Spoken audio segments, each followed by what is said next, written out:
Bia Kamal ke Nur Online TV mi jirami judit ki mi jiram pai ben ki pai jejak gorejin be subscribe mi subscribe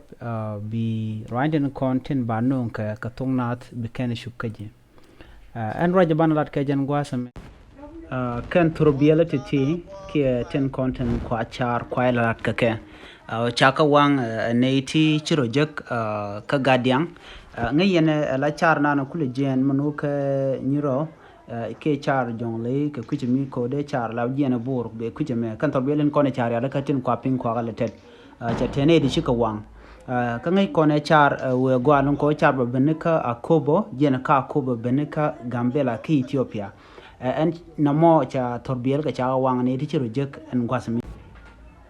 en char me shime guyena mo chale lam di long chere ka highway ki do mi dit mi bi tarbiyal ngwana jel ka jam ko jen te ka nas tin kon tin la tin ala jen cha goro ba je gang ko ne me mutuo ko ni chan ko ba na wia pasketen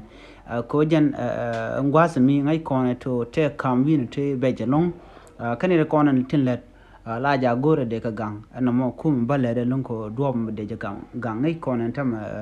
kente kon lat karo de rewi ka Sudan mal ngoda ba duno changon malo ngoda len